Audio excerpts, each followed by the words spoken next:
ಇವತ್ತು ನಾವು 8 ತರಹದ ಮಾಂಸಾಹಾರಿಗಳ ಬಗ್ಗೆ ಮಾತಾಡೋಣ. ಮೊದಲನೇ ಥರದವರು pure non vegetarian, chicken, mutton, fish ಎಲ್ಲನೂ ತಿಂತಾರೆ.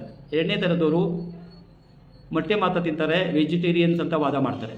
ಇನ್ನು ಮೂರನೇ ಥರದವರು ಎಗ್ಗಲ್ಲಿ ಮಾಡಿರೋ ಕೇಕ್ ತಿಂತಾರೆ, ಆಮ್ಲೆಟ್ ತಿನ್ನಲ್ಲ. ನಾಲ್ಕನೇ ಥರದವರು ಚಿಕನ್ ಬಿರಿಯಾನಿ ರೈಸ್ ತಿಂತಾರೆ, ಚಿಕನ್ ಪೀಸ್ ಮಾತ್ರ ತಿನ್ನಲ್ಲ. ಇನ್ನು ಐದನೇ ಥರದವರು ಮನೇಲಿ ತಿನ್ನಲ್ಲ, ಆಚೆ ಕಡೆ ಹೋಗಿ ಮಾತ್ರ ತಿಂತಾರೆ.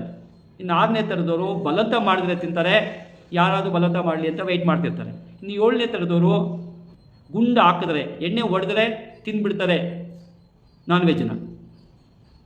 ಗುಂಡು ಹಾಕಿದ ತಕ್ಷಣ ಇವ್ರು ನಿಯತ್ತೆಲ್ಲಿ ಹೋಗುತ್ತೋ ಗೊತ್ತಿಲ್ಲ. ಇನ್ನು 8ನೇ ಥರದವರು ಭಕ್ತಿ ಡಿಸೈಡ್ ಮಾಡುತ್ತೆ, ಕೆಲವು ವಾರ ಕೆಲವು ದಿನ ಅಷ್ಟೇ ತಿಂತಾರೆ. ನಿಮಗೆ ಇಷ್ಟ ಇದ್ದರೆ ನಾನ್ ವೆಜ್ ತಿನ್ಬೋದು, ನಿಮಗೆ ರಿಸಲ್ಟ್ ಬೇಕಾದರೆ ನೀವು ಹೆಂಗೆ ತಿನ್ನಬೇಕು ಅಂತ ಗೊತ್ತಿರಬೇಕು.